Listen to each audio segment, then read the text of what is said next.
Price down here in 86, bounces around a little bit, but basically OPEC exports increase again. By 2003, they're almost back up to where they were in 1973. Non-OPEC supply sort of relatively flat as the former Soviet Union starts increasing its output in the late 90s and early 2000, start seeing some increase in non-OPEC supply. But gradually by this period, 2003, OPEC has recovered much of its market share. Demand has also started to recover, so non-OPEC demand has grown from maybe 60 million barrels a day here to about 70 million barrels a day there.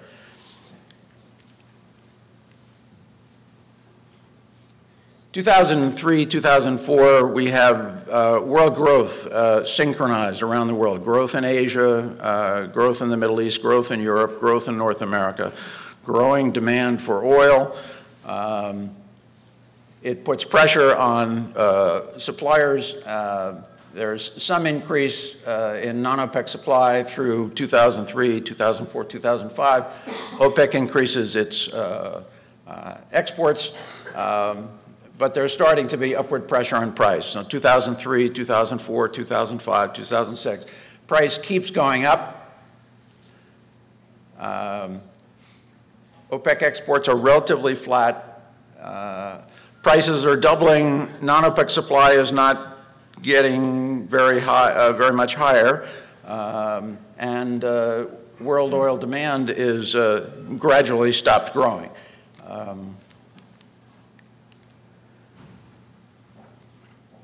So what happens in this period, 2004, 2008? Basically, we've had a price quintupling from 97 to 2008. We've seen relatively little response on the part of non-OPEC suppliers. We've seen demand gradually reduce, slowly sort of flatten out. But it's a period where we have, again, big increases in price, big increases in OPEC revenue. The increase in price in 2007 and 2008, it doubled between 2007 and 2008.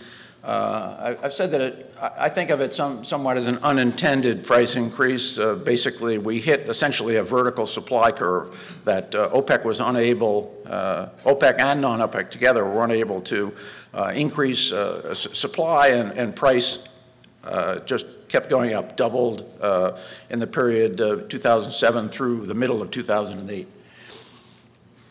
Other people in the conference today will talk more about this period, about the role of fundamentals, role of speculation, and so forth. So this is the graph again. 2003, here it gets up to 2008. This is price in 2008. Not much activity in the quantity graph. Between 2008, 2009, prices come back down, and basically they fell dramatically in the last 6 months of 2008.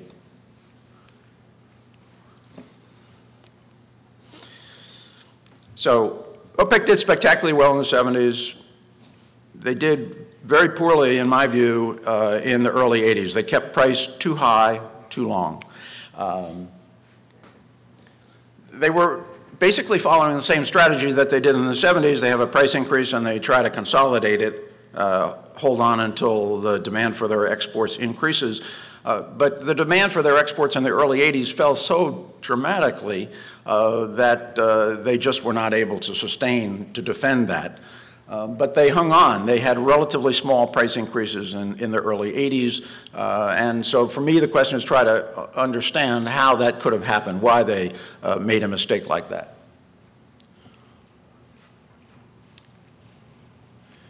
There was an idea in the 70s and 80s that OPEC had an enormous amount of discretion with respect to their prices. They could set high prices and produce a low output. They could sort of have lower prices and higher output, but almost no matter what they did, they would do very well in terms of their revenue.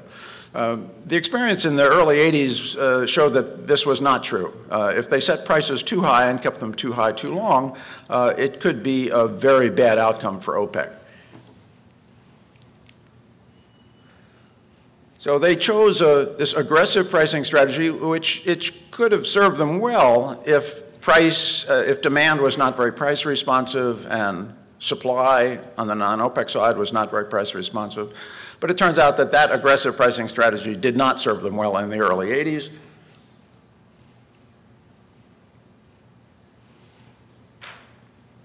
And I would argue that part of for me, what helps me to understand it is the idea that they misinterpreted or they did not know what the true price elasticities were, the true price responsiveness of world oil demand and non-OPEC supply. This is a graph that I did in set of graphs I did in the 1995 period, trying to build a model where we analyze the net payoffs to OPEC as a function of whether they set prices low to start with or prices high to start with, and whether they increase prices 4% a year or 2% a year or not at all.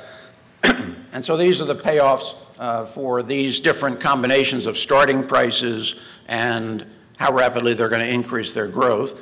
And if we use reference case assumptions about the price elasticities, it turns out that there's a pretty wide range in here where they're going to do pretty well in terms of the net revenue that they get, whether they have a high price that starts and maybe a relatively rapid growth rate, or they have a lower price and a higher growth rate. But in this range here, they're going to do pretty well. However, there are things that we don't understand, and OPEC doesn't understand either, in terms of what's the true price responsiveness of world oil consumption and non-OPEC supply. And if we use much more optimistic assumptions about demand growing faster and not being so price responsive and so forth, the same price paths can yield higher payoffs to OPEC. On the other hand, if we use much more pessimistic assumptions, demand is going to grow slowly, non-OPEC supply is going to grow faster, both of them are very price responsive, then we can have outcomes that yield much lower payoffs for OPEC, okay? So for me, the interpretation is that OPEC had implicitly relatively optimistic assumptions. Demand is going to keep growing, non-OPEC supply is not going to grow fast. We're not going to see very much price responsiveness from demand and supply, so this is what OPEC is thinking. So they start with a relatively aggressive pricing strategy, high prices, keep increasing prices. But it turns out that we discover the world in 82, 83, 84, 85 is a much more pessimistic world for OPEC, much more price responsiveness than they expected, much slower demand growth, bigger recession, and so forth. So this aggressive pricing strategy did poorly relative to how it might have done in more optimistic cases, but also it did poorly relative to how they could have done if they had chosen a more moderate pricing strategy.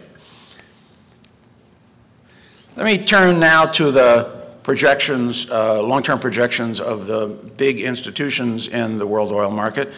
ExxonMobil has on their website a projection going out to 2030. British Petroleum has similar projections. U.S. Department of Energy has projections. They do that every year, going out, now they're going out to 2030, 2035. International Energy Agency in Paris, the energy arm of the OECD countries, makes projections, and the OPEC outlook itself, OPEC from Vienna, makes projections.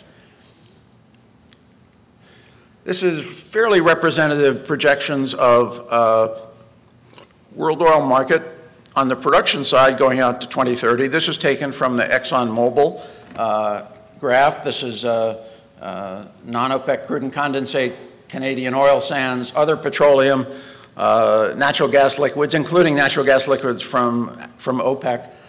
This is biofuels, and then this is the production of OPEC crude oil. So we see pretty steady growth going out to 2030. It's relatively slow growth.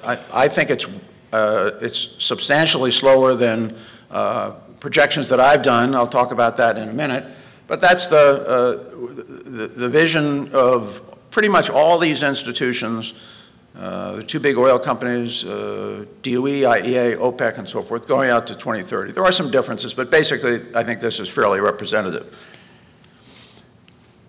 Let me talk briefly about the DOE reference case. They give a lot of detail. DOE is a wonderful institution. They publish their projections every year, and they have the courage of storing on their website all their past projections, so people like me can go back and look at what they said in 1995 and what they said in 1998 and so forth.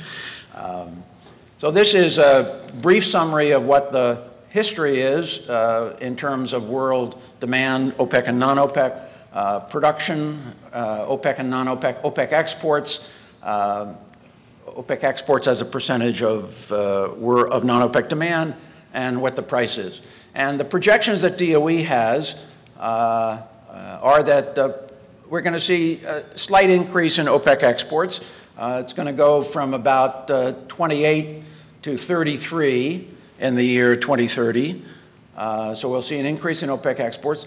We'll see an increase in non-OPEC supply. And of all the 5 groups, DOE is the most optimistic about how much additional non-OPEC supply we're going to see. So we're getting up to non-OPEC demand in the range of 93 million barrels a day by 2030. And in terms of prices, we see DOE projecting higher prices out to 2020 to the range of 110, and by 2030 up to $130 a barrel. Okay, this is there are some differences across projections, but this is a pretty standard projection.